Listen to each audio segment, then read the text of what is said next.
This is Anderson Penn's podcast, episode 157 for Tuesday, June 23rd, 2015. This is Brian. This is Lisa. This is the Anderson Penn's Radio Network. If you can ink it up, we are going to talk about it. Sweet. I know, pretty cool. So sometimes we plan for weeks in advance what we're going to talk about on the podcast, and other times we just randomly come up with stuff. And tonight's episode is one of those. We were sitting outside by the fire pit and talking about the podcast, and just started talking about collecting in general, just kind of bouncing ideas off each other. I thought the discussion we had regarding this was pretty interesting. Now, if I can only remember what it was. If you knew then what you know now, what would you do differently collecting-wise? Yep. Mm-hmm. So, and you can take that however you want to.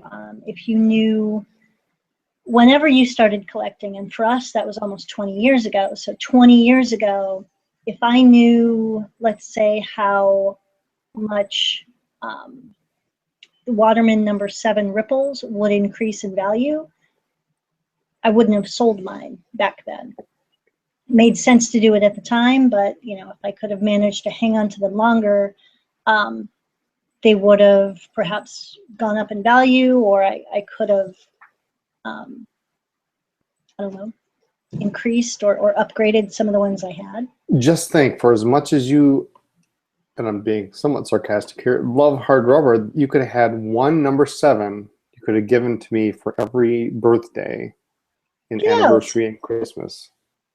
Get out. No way. Where did you get that idea? Because you don't, you don't like stubs and you don't like flexible nibs, so the blue and the pink, But I would have had a collection. I had a collection. Well, didn't you just say at the store the other day that if it's not in use, it's fair game? What's yours is mine. It's in the case it's fair game. No, that is not what I said. Trust me. I don't know that I would have collected Schaefer script certs. A lot of them were literally thrown at me by Dan Reppert, so a lot of them were just kind of acquired unintentionally. And since I already had so many, I decided to fill out the collection. But if I knew then what I know now, I don't use them. They sit in a drawer. I'm about to sell them, which means you get to take pictures. I probably would not have invested the time and the energy in them. No. They're cool. I just don't love them the way I never really did. I just kind of filled out the collection because. Well, one could take the topic a number of different ways. Where are you going with it? Well, one could say from an investment point of view, and of course, our advice is to never buy a pen as an investment. It's not a good investment ever, unless you really know what you're doing. But it's easy to say now. If I were to change what I did earlier, knowing the price increase in most Montblanc pens, I probably would have bought more 149s 20 years ago than I did, which was the total number of 0. But I certainly spent as much on other pens as I would have on 149s. Because just 20 years ago they were in the $150, $200 range. And now they're tough to find under used. They're tough to find under $400. So you could go that route, but that's easy, right? Because you could say, well, if I'd have got the whatever limited edition because everybody wants it, or I'd have bought the blue Koran or whatever. What I would have done is, like you, I probably wouldn't have focused so much on some of the third tier stuff, fourth tier stuff that I had. But in some sense, like the script certs, most of those pens, and I embarrassingly admit, I had a collection of probably 3 dozen, 4 dozen wearevers, but I paid Yes, you did. next to nothing for almost all of them because they were the extra 3 pens in the lot of 10 that I bought for the Esterbrook. But they were pretty. I did not keep them. I did not use them. I just put them in the drawer. But I could have sold them.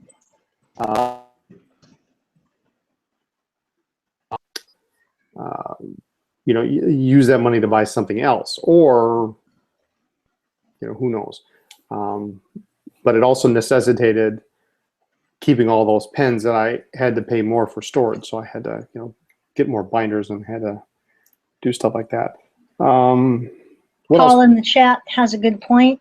Paul and I would have hoarded all the Parker Penman Sapphire and Emerald that we could get our hands on. There you go. If I knew then, totally. Sure. I would have a huge box in our basement hiding in a dark corner. British Racing Green, Montblanc Yes. British Racing Green, Bordeaux. I have a small stash of it, but yeah.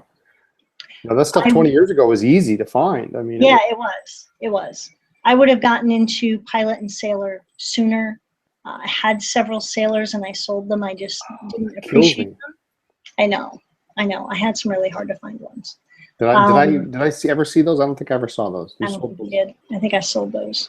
Probably sold them to finance the move up here. No, I sold them before then, but I would have gotten into Pilots and Sailors definitely sooner and appreciated them more. Why? Because better writing? Better writing. I mean, I think about the money that I spent on script certs or, I don't know, other pens that I got into and got out of. I could have had a couple good Sailors. But, live and learn, and some of it is a learning experience. I mean, you've got to try different pens to know what you like. Mm-hmm. Yeah, I can't say there's many pens that I had that I sold that I wish I would have kept, but there's plenty of pens that I kept that I wish I would have probably sold sooner. I would have kept my Visconti Kaleido in Burgundy. Yeah, I know. That's one of the pens that I always look for to show. It's got to be the old one with the certain clip, and it can't be the new one that's more red. It's got to be the Burgundy, and yeah, I would not have sold that. Yep, and I had one at one point. I had the Burgundy and then the green, which was a beautiful color. Yeah, I think I would have spent less on pens that didn't write or didn't write well. Now, I did a lot of vintage pens at the time, but I'd have spent more money on, and I'm going to never hear the end of this, but probably spent, I probably spent my time would have been better spent by investing in pens that were more complete. No. Better, and what I mean by that. Still haven't learned. What I mean by that is better condition. I mean, sometimes you got to buy something. It's definitely a space filler. But there are instances where I probably, knowing what I know now, I could have waited because there's going to be another one coming along. Right. I spent a lot of money on relief, which. Well, you were filling out a collection, but you got into every variation of every imprint. You really got a little overly anal about it. If you knew then what you know now, would you have gotten all of those?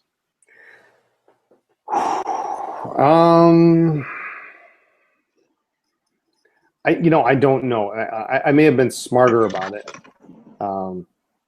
There's something to be said for sometimes not talking about what you want to collect so as to not raise awareness, which is kind of the reverse thinking of how we try to interact with the community. I mean, you share your knowledge, but sometimes Like there are actually a few Esterbrook pens that I haven't ever told anybody about because I don't have all 6 of them.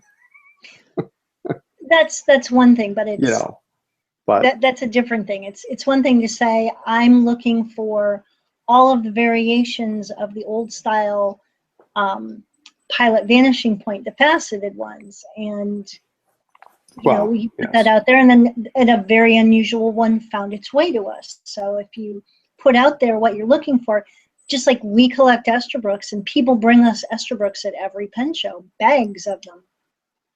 So I don't think there's anything wrong with telling people generally what you collect, but if there's some secret rare pen you're looking for, then you're on your own. Just saying. How else would you do things differently? Tim says he would focus earlier, which is, I guess, what we're saying. Yeah, what about, would you try different things? Like, you like a medium nib. Have you really ever used an extra fine? I would have played with more stuff. I played with a lot of stuff. I mean, sometimes in vintage pens, you don't have a choice. Right. That's very true. You got a Relief 7 comes up for auction. It really matters not what nib is in it. It could be a extra fine. I don't care. You don't see a Relief 7 ever. But with the Esterbrook, that's the thing. I was able to try a lot of different nibs. That's probably how I stumbled on medium so quickly, medium to medium fine, I guess, and sometimes stub. But I don't know. I may have jumped into more modern pens, I think. Really? Okay. Yeah. Mm-hmm. Well, the one thing to consider is that right now, today, besides that loud car driving by, right now, today, what you just bought this week is going to be vintage at some point in time. Well, absolutely. What did I buy this week? Well, not you. You better not have bought anything this week. You have something coming to you next Monday. Next Monday. Midnight plus that? 1 minute. We did show that, didn't we? Midnight plus 1 minute. I'm waking you up. What time of day were you born? I don't have to ask my mother. I think it was 12:01. I think that's a good time. I don't think so. I don't think so. What about ephemera, or would you have experimented more with ink or with? I mean, you collected ads quite a bit. Yeah, ephemera is really, that's a good point. Of course it is. Well, yeah. I'm heavier into ephemera now, just because there's fewer pens that are of interest, right? We have a near complete Esterbrook collection. We have, I have a fair number of Aiken Lamberts, and I haven't really got too much into John Hollands, but whatever. But the ephemera side of it is most interesting because you can learn a lot by the ephemera. Now, this is not to say that 20 years ago prices were any better on ephemera, but yeah, maybe. Just because it's harder to find, and there are few catalogs or ads or that are out there. Jonathan just snuck into the room. He says he's sitting in the back. Come on up front, John. Don't be shy. I would have, I don't know what else I would have done. I would have worked harder on my handwriting. I don't think I have very good handwriting. I shouldn't be a doctor that bad, but I wish that I had taken the time when I had the time to work on penmanship and calligraphy. We don't have time now. Mm-hmm. And I wish I could. I would learn, I don't know, I would have done, like, I would love to take a calligraphy class. I would have found one and taken a class at a show back when I had the time. Back when you went to a show, just well, you very rarely went to a show just to go to a show. I went to one show just to go to a show. That was the The first show? very first. Miami back in, I don't even know, 1990, early something. Wow. Okay. Well, the beauty of the handwriting part of it is that's something that can be done now. Yes. A good point raised in the chat bar, of course, our good friend Steph. With modern pens, you can afford to slow down. She says sometimes with vintage, you just feel you have to snap them up. So, yeah, there is that to some degree. When Jonathan Donahue passed away, I had one chance to get Jonathan Donahue's reliefs. So Right. in that situation, there's no other option. So, but yeah, I don't know. I probably would have if I that kind of leads into selling off pens, right? I maybe would have had less, or started the selling process earlier. And it's funny because you didn't sell pens. Like, you just bought and bought and bought. You didn't ever sell a pen up until me. So I'm not sure what that says about us, but I don't think that there's anything wrong with selling a pen that doesn't talk to you anymore. If it doesn't make you happy, if you don't love it, if there's something else you want, I think too many people get hung up on, oh, I paid $200, I'm never going to get that back. I can only get 150 or 175. Let it go. It's rent. Yep, it's rent. You had the pen, you got the experience. Good, bad, whatever. Good, bad, whatever. You learned something from it.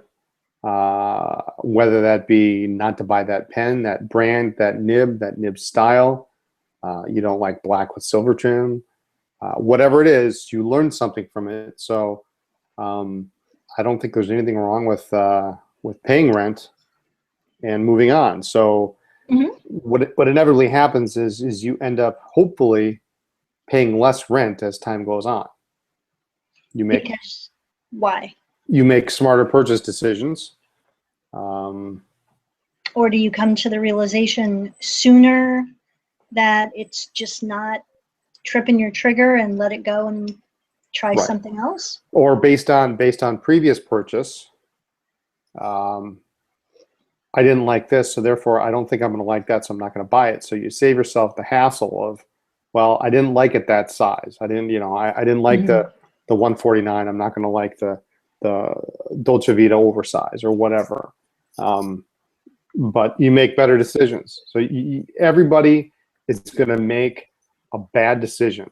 Everybody is. You see it on. I see it on Reddit like every week. Somebody's like, "Oh, did I do good?" Like, well, you paid a little too much, but hopefully next time you'll understand that this stuff is you don't pay for pencils and cartridge pens or whatever, and you take the good pens out, and then that's how you do it. So you don't have to get your money back. Now, people hate to lose money, but it's no different than a car sometimes. Right.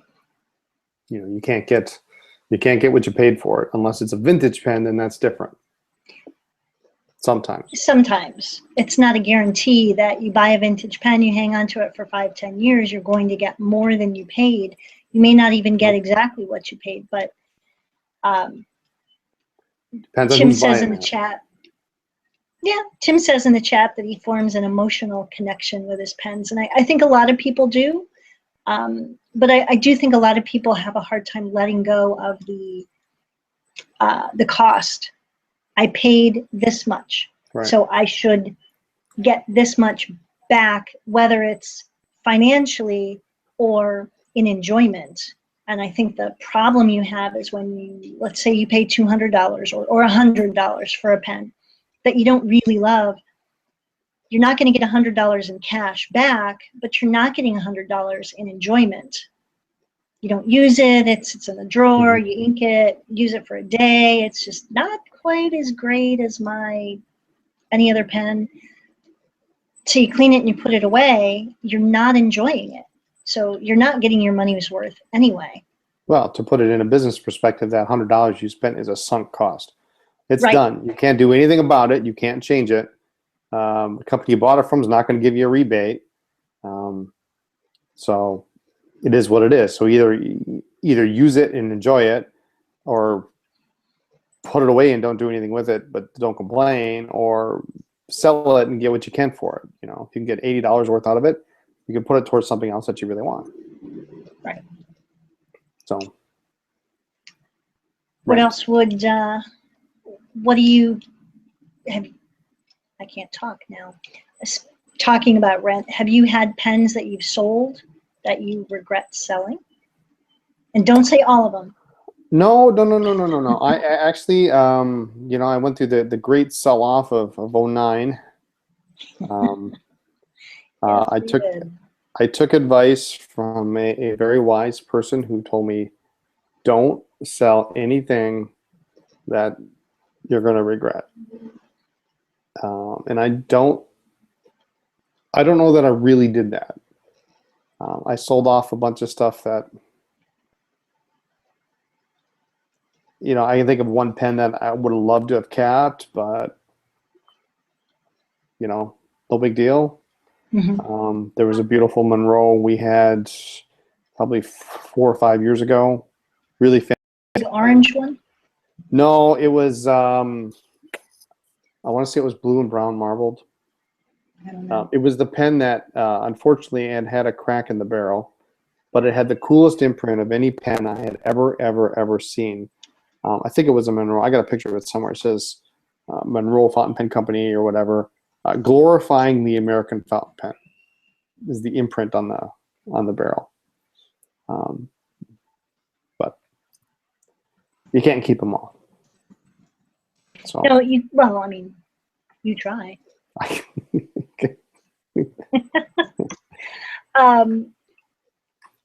guess my regret would be the Visconti.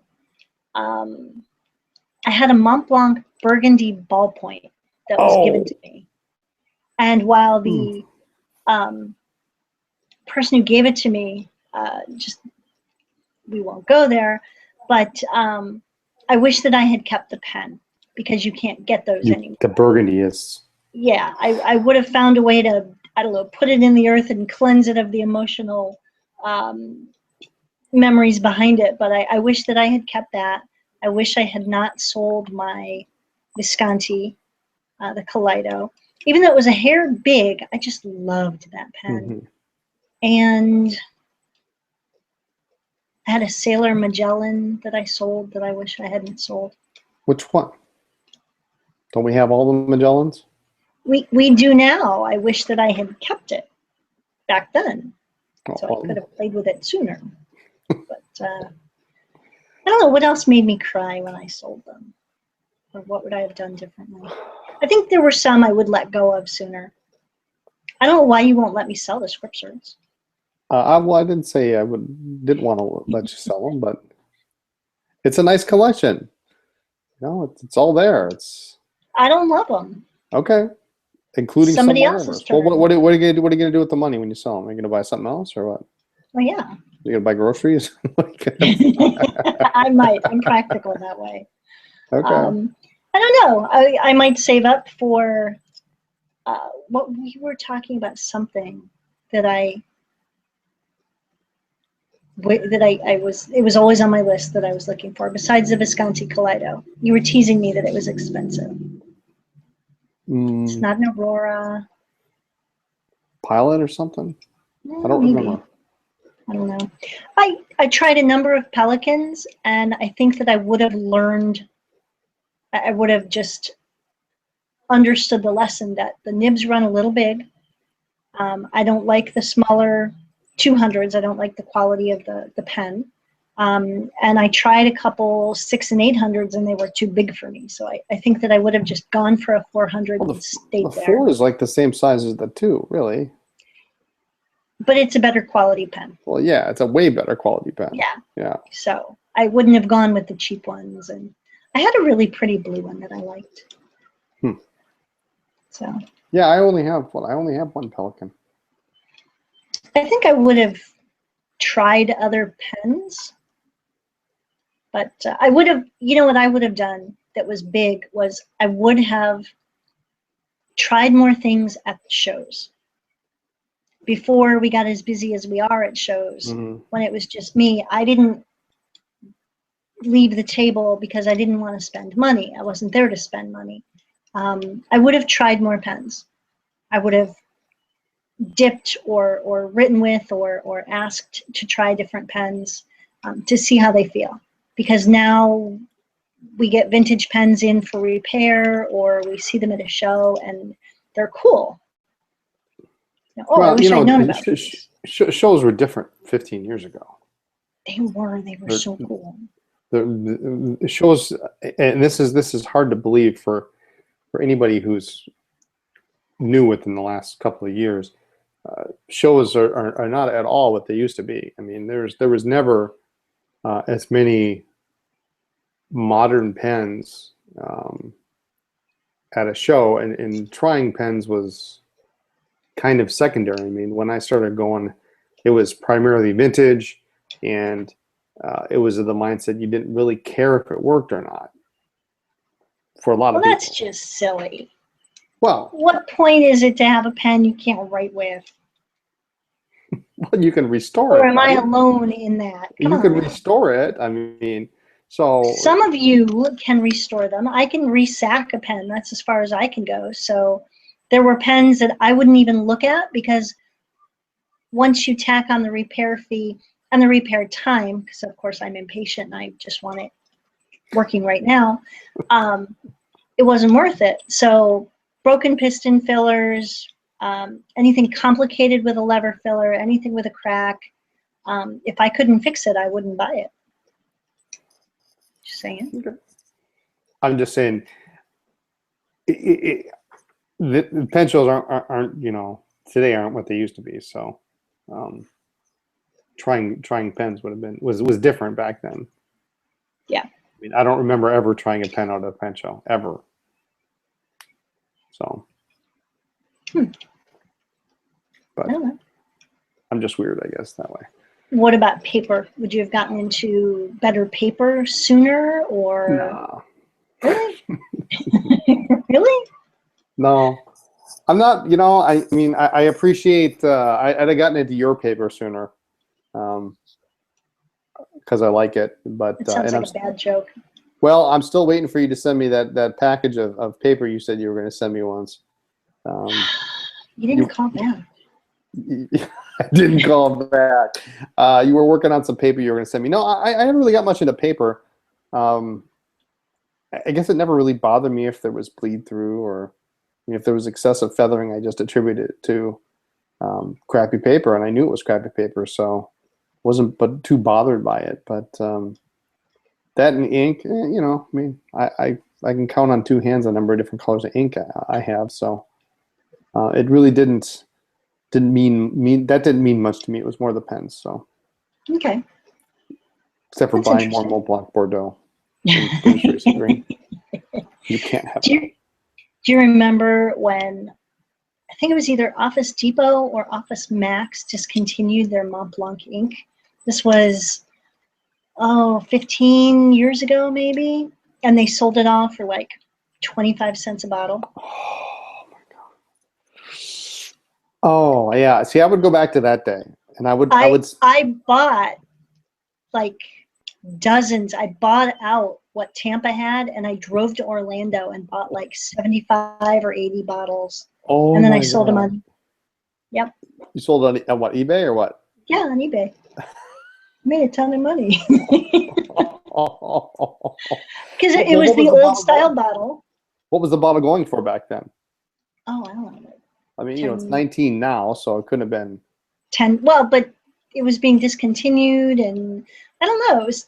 I mean, even at $10, you're making $9.75. I was making good money. Yep. $9 after fees, probably.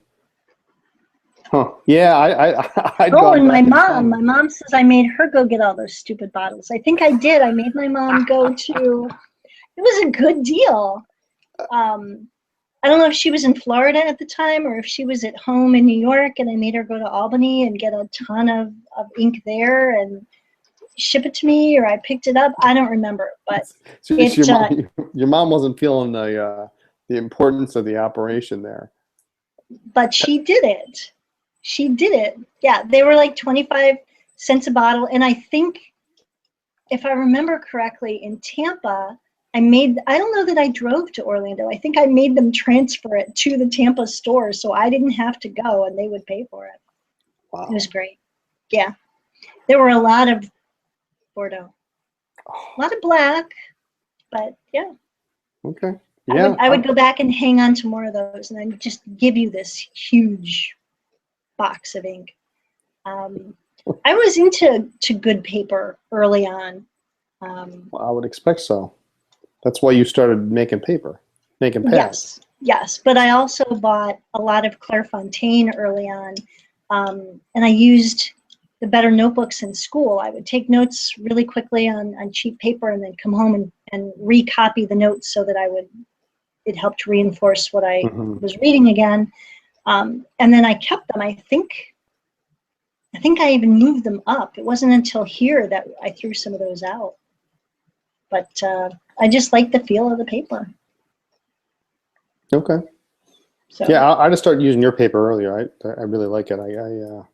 Actually, I've been using Rhodia pads at work only because I've had a couple that we got that were defective or whatever. So I just can't stand to throw the stuff out. So I've been using it. But right. Well, anyway, I think it's interesting to see what we would do differently. Yeah. I mean, yeah, I think, focusing earlier is probably a good point. But in order to focus, you have to make some mistakes along the way, and everybody will make mistakes, But it's like, you see, I see these posts all the time on various forums of people that are showing off their collection, and they're talking about that they want to get a Visconti Homo sapiens or something, and then they show the picture of their collection, and there's like 5 Safaris, 3 Kaweco Sports, and 4 Metropolitans, and 6 of others, some other pen of the same. Hellos or whatever. Yeah, whatever. Heroes. And I would not have bought all the heroes that I bought. You bought heroes? You're telling me now? Wow. Yes. But you keep buying the same type of pen. You could either sell off some of those pens and you get your Homo sapiens or whatever your dream pen is, or they go a long way towards making that payment. So, yep. Just a different mindset, I guess. So, but anyway. There was something I was going to say and I lost it. You lost it? I forgot. All right. Well, should we move on? Let's move on. Keep it short. Let's see what's there's not much going on. I mean, there is stuff going on. This last week we did have a visit from our Cross and Schaefer rep at the store,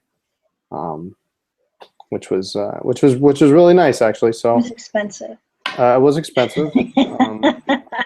Now we have a new rep, and Cross bought Schaefer, so they it was kind of fun because our rep has been with Cross for 27 years? 27 years, yeah. But Schaefer's new to her, so it was fun to watch her trying to sell it and learning it at the same time. I give her props. She had done her homework. Oh yeah, she was great. I mean, Absolutely. She had her cheat sheet there, and yep. No, she was great. Not once did she give a wrong answer, and if she didn't know, she's like, "Hang on, I should know this," and she'd look it up. And no, it was a good visit. And we are getting into some really interesting Cross pieces. I think there's one you're a little tempted by there, Mr. Anderson. Yeah, I don't know. I think that's going to be. I'm going to pass. I think I'm going to pass. Really? Are you kidding? No, I'm not kidding. Well, if it doesn't sell, it's mine, right? So. There is a Cross pen whose nib is made by Sailor. Yes. And I didn't. You should have seen Brian's eyes light up when he heard that. Well, I heard it. I'm like, yeah, right. And then we saw it, and you can tell it's a Sailor nib, absolutely, without question. Nice looking pen, I think. bit bigger. It's a big pen. Yeah, it's the Cross Peerless. Gorgeous. I think it fits a niche a niche that we don't have. There are expensive pens, and then there are, it fits kind of right in between a bunch of stuff, and I think that's one of the reasons we picked it. But the Sailor nibs, you're going to be able to even get a zoom nib on this pen. So the interesting one that I would expect those to come in pretty soon, huh? Yes. I mean, we should be getting those, if not this week, next week. But yeah, big pen. It's their flagship model, top of the line. 3 different finishes. Well, there are 4. We're not getting the 4th because we're not getting the 4th, but gold. It's a little over the top. Yeah, but it's so we're getting some interesting cross in. A couple other models as well. They're up on the site, except for the Peerless. Without pictures, we'll get that up hopefully later this week. What else have we gotten in? Platinum, mix-free. You guys know we're all about the ink. We love ink. We just added the Platinum mix-free ink and a couple of the pigmented inks, as well as the black carbon. I don't know why we didn't. I don't know why we didn't have them before. We just Platinum was like one of the first companies we had. We took on years ago, and I guess we just figured they had 3 colors, and we forgot about the mix-free because at the time we thought that would be. I don't know what we were thinking. Yeah, we weren't there, but yeah, some of it looks nice. The carbon is popular, the carbon black. So yeah, so that's up. I got pictures. I just took pictures of that today. So yep. So the mixed free and the pigmented. So the idea, I should explain the idea, I guess. Yes. For those who don't know, is with the Platinum mix free, you can actually. They're designed to be mixed together in different formulas, and I think it even comes with a little brochure that gives, some ideas. And they do have a mixing kit as well, that includes a couple of eyedroppers and an empty bottle, and then there's a colorless solution that you can use to kind of mix to mix with the colors, and so it's kind of neat. If you like to play with inks, this is, and you don't want to worry about different properties of different brands, you can do it here. So, and there's quite a number of colors too in this set. So. Oh, Carrie from Fountain Pen Day says that a couple weeks ago we mentioned something we couldn't talk about yet. We can't talk about it. Well, we can. Well, we can. Yeah. But it's not here yet. It's not here yet. It's on the way. I thought we talked about this. We didn't talk about it. We did not. We did not talk about it. Oh, all right. Well, I think we didn't talk about the top secret special thing we discussed in the No, we're not doing that. We're not going to talk about that. No. I could have sworn that I could have sworn that we had already announced that we will be carrying Tomoe River. We didn't talk about that. Somebody in the chat, tell me, did we talk about this? Did we not talk about this? No, we didn't talk about it, no. Okay, we are getting Tomoe River. The 4 standard versions, aren't they up on the site? They are up on the site. Okay. You are put they hidden? All right. We are getting the loose sheets of cream and white, and we are getting the bound pads in cream and white. They are on the way to us, and they should be here hopefully soon. In fact, we're actually going to go pick it up and have dinner with the president of the USA portion of the company. So yep. It's going to be fun. Yep. So that'll be fun, and that was supposed to be coming up. Yeah. Coming up soon. Yeah. So they're actually making it because they didn't have enough. They did not have enough paper in Japan to actually fill the order, so they have to make it, and then they're shipping it over. So. But, all right. So apparently we didn't mention it. So yes, we will be carrying Tomoe River. We have, in fact, I should have given you those to take pictures of. We do have samples. Yeah. awesome, awesome stuff. And then there'll be some other cool stuff along with that, but that's all I'm saying. But we were excited to be able to make that happen. It was actually easier than we thought. Yep. Yeah, I just sent an email and that was it. So Boom, done. Speaking of things coming, new 1670 anniversary ink. Yes, that was so cool. And I'm going to let you pronounce it because I can't pronounce it. I can't roll my R's. It's called the Emerald of Chivor or Chivor. Okay. See, I wouldn't have pronounced it that way, so I don't know. It's really pretty. It's like a teal green. To me, it's not really emerald. It's more like a teal, with the same gold flecks in the other 1670 ink. Did you put the pictures up? Yeah, the pictures are up. Okay. It looks amazing.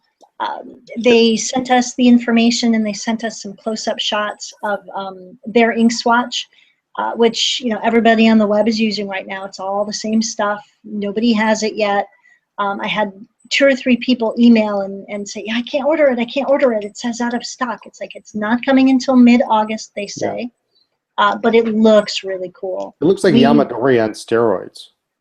It looks like Yamadori with gold flecks. Yeah, yeah. But it's pretty. Yamadori is a great color to begin with, but yes. Yeah, with gold flecks. Yeah, so there are some companies that are doing pre-orders, and I won't do that. No, especially the way that Stormy Gray, we ordered way more than we ever got in any shipment. And we don't like to take money for things that we can't guarantee we're going to get when we think we should have them. So we upped the order. Yes, we did. A bit. But we ordered a lot. But there's no guarantee that we're going to get all that at one shot. It depends on how much comes in from France, who orders what, how, So while I know other companies are doing pre-orders,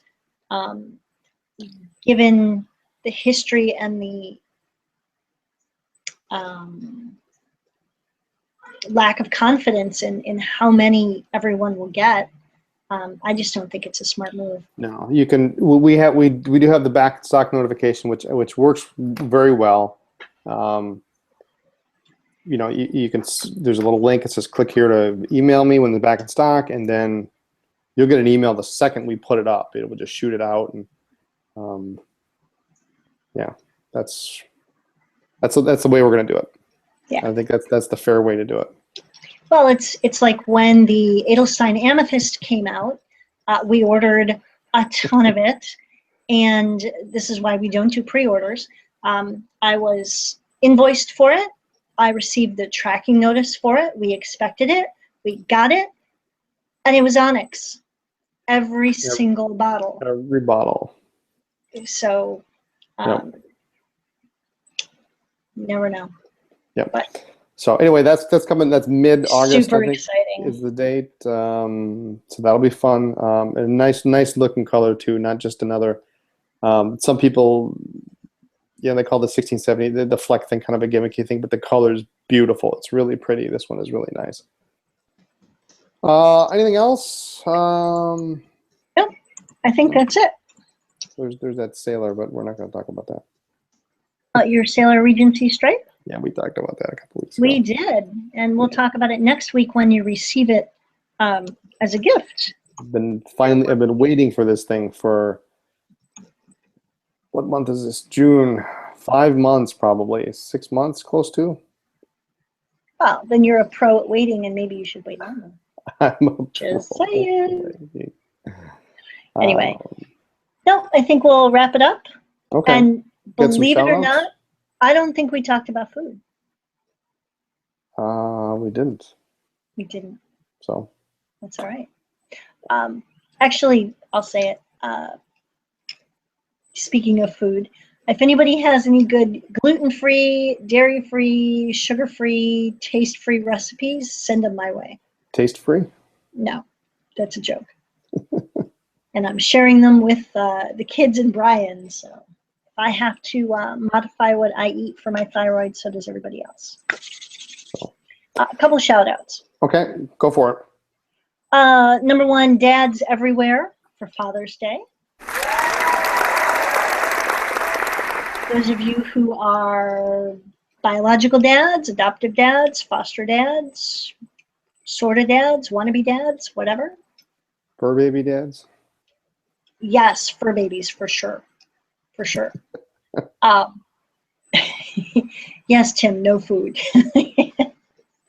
A shout out to Scott Hammer, who is our sailor rep. I saw on Facebook his doctor thinks he might have Lyme disease or something. So a big shout out to Scott. We love Scott. Yeah, get better. Awesome. We were on the phone on Saturday, in fact.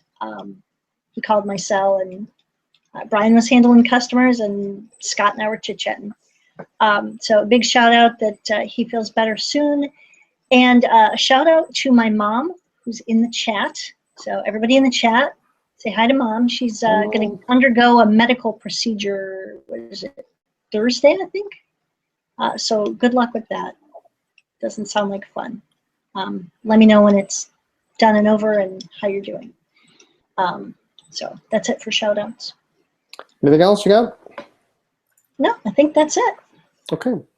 That's it for this week. Everybody, thanks for joining us. Use your pens. Write to us at Anderson Pens, 10 East College Avenue, Suite 112A, Appleton, Wisconsin, 54911.